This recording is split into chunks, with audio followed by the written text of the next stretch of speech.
Assalamualaikum warahmatullahi wabarakatuh. Kami kelompok 7 akan mendemonstrasikan praktikum indikator asam basa. Simak terus sampai habis ya.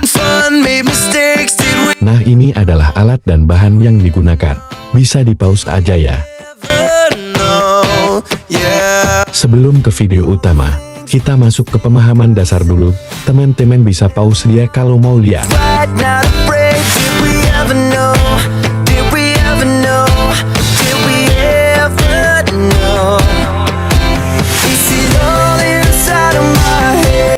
Nah, sekarang kita masuk ke video utama. Simak ya.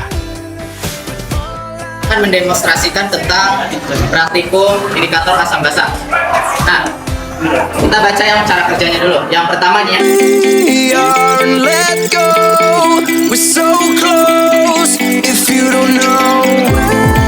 Yang nomor 4 ini kan kita akan menguji asam.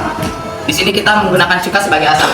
Seperti kita tahu, cuka itu benar-benar bersifat asam. Jadi mari kita buktikan. Di sini saya sudah mencampurkan indikator alami dengan si asam atau si cuka ini.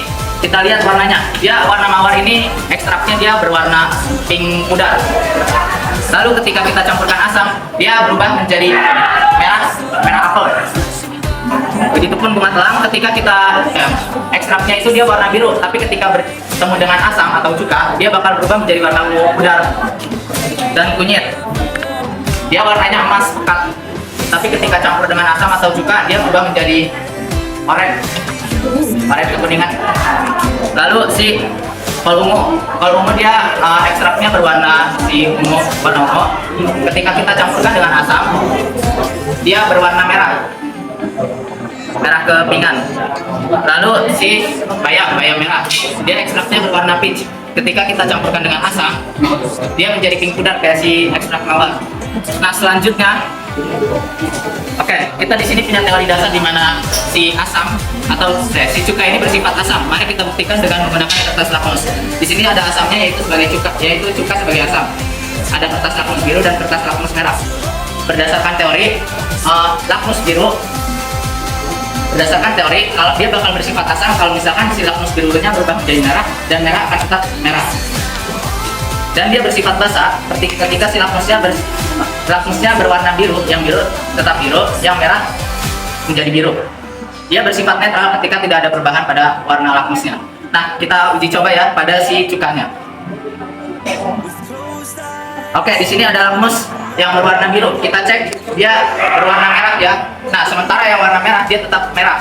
Berarti cuka ini benar memang bersifat asam. Lalu untuk keakuratannya kita cek pH-nya. Ini. Kita tahu kalau misalkan asam itu dia pH-nya dari 0 sampai 6.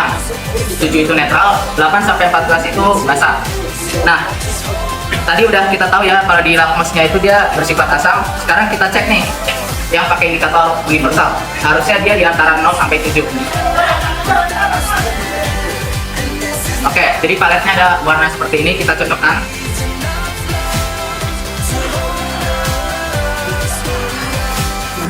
Dia mirip di angka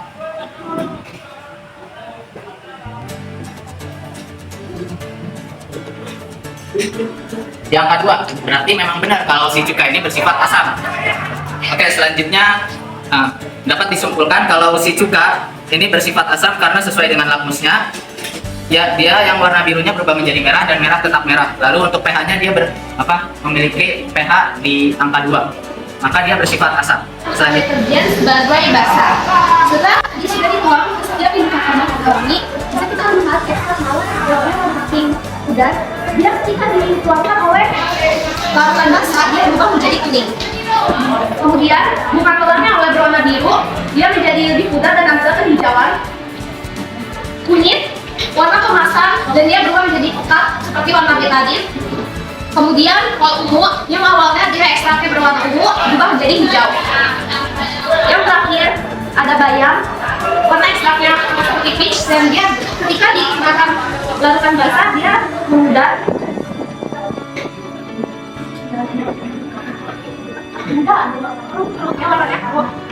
Kemudian kita dicoba pada kertas lakmus. Jika dia benar-benar kalau basah, maka kertas lakmus merah berubah menjadi merah dan kertas hapus biru kertas berwarna biru. Kertas hapus merah berubah menjadi biru dan kertas hapus biru tetap biru.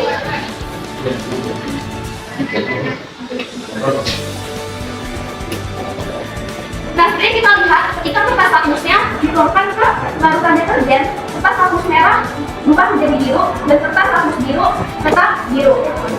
Ini berarti kemungkinan bahwa larutan deterjen benar adanya dia basah. Kemudian untuk lebih akurat lagi, kita menggunakan indikator universal untuk membuktikan apakah dia benar-benar basah.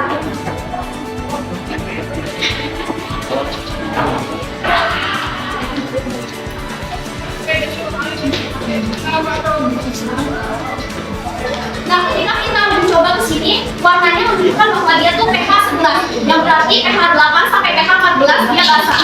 Jadi kesimpulannya, larutan deterjen terbukti bahwa dia larutan basah.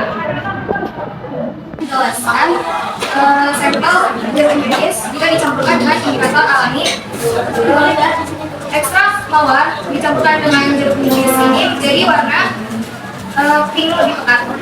Dicampurkan dengan minyak kelak ini menjadi warna ungu pekat.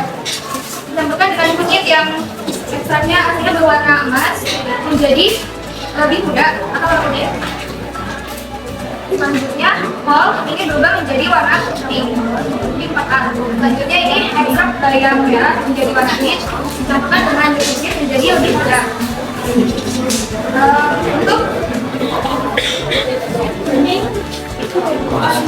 Untuk membuktikan jeruk nipis ini bersifat asam, kita uji coba langsung merah dan ini. Jadi setelah dicoba ke sampel jeruk nipis, jadi setelah dicoba kertas hapus biru ini berubah menjadi warna merah dan kertas hapus merah tetap merah. Selanjutnya untuk membuktikan bahwa larutan jeruk nipis ini bersifat asam, kita coba dengan kertas indikator universal.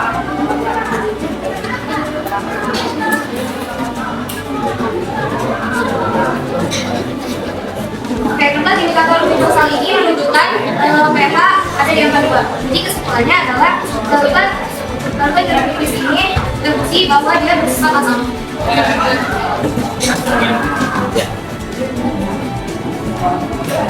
Selanjutnya kita akan mendemonstrasikan larutan garam bersifat basah atau asam.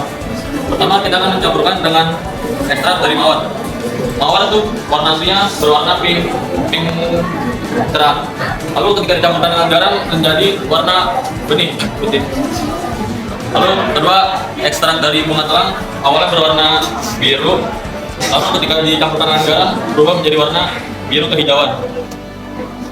Lalu selanjutnya ekstrak dari kunyit ketika dicampurkan dengan garam warna awalnya berwarna emas kecoklatan, ketika dicampurkan dengan garam berubah menjadi emas ke kuning, emas kekuningan.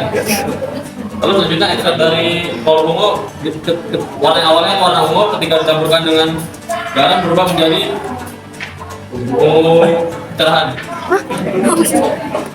Lalu selanjutnya ekstrak dari bayam merah ketika dicampurkan dengan larutan garam berubah menjadi sedikit lebih cerah.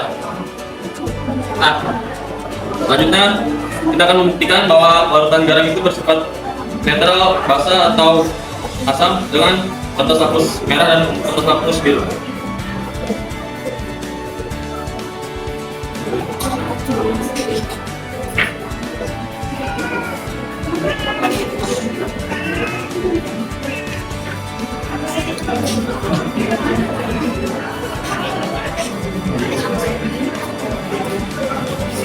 Nah, setelah kita buktikan bahwa kertas hapus merah ketika dicampurkan dengan garam warnanya tidak berubah, dan kertas hapus biru ketika dicampurkan dengan garam warnanya juga tidak berubah.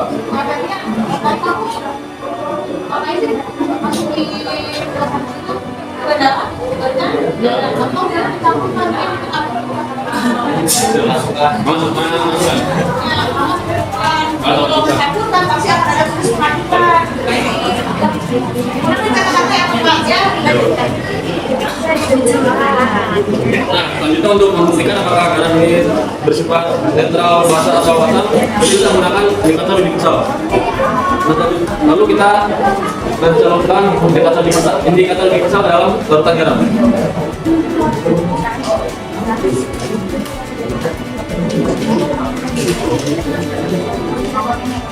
Lalu kita buktikan dengan palet warna. Nah, kita cocokkan warna dari kertas indikator universal dengan palet warnanya.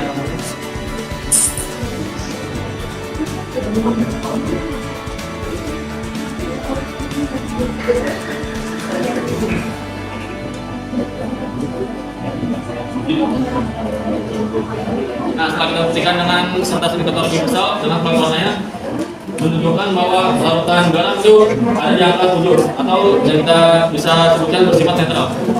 Jadi dapat disimpulkan bahwa larutan garam ini bersifat netral dengan kertas lakmusnya tidak berubah dua warnanya, dan ketika menggunakan kertas indikator universal bernomor 7 yaitu bersifat netral. Kemudian soda kue bahwa dicampurkan soda kue warna pink jadi hijau. Bunga telur dicampurkan soda kue menjadi biru. Kemudian dicampurkan soda kue menjadi coklat, orange. Lalu dicampurkan soda kue menjadi hijau muda. Bayam dicampur soda kue menjadi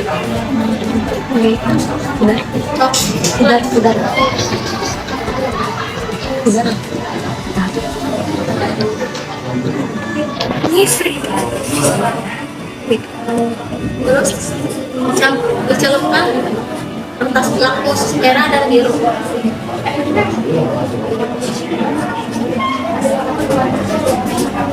Kertas lakmus biru menjadi biru, tetap biru. Lakmus merah menjadi biru. Ya.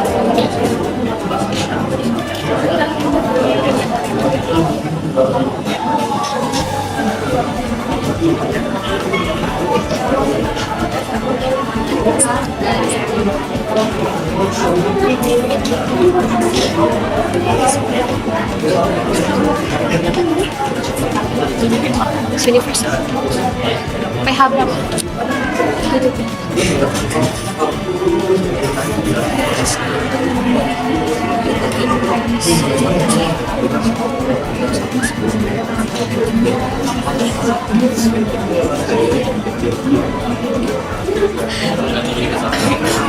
Indikator ini aja pH-nya 9. Kesimpulannya?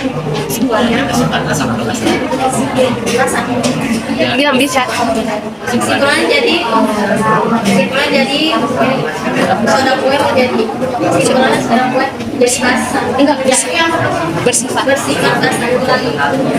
Soda kue maka soda kue dapat disimpulkan bahwa soda kue bersifat basah. Oh, ini kalau ini di mana? Yang masuk suka apa hasil kerja? Warnanya? Kalau ini ke mana? Kita pernah lagi.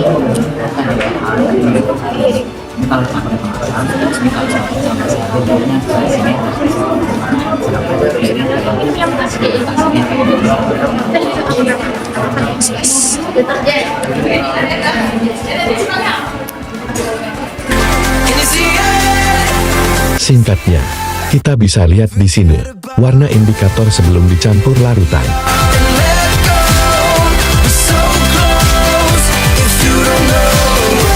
Dan ini warna indikator setelah dicampur dengan larutan. Terlihat perubahan warnanya ya.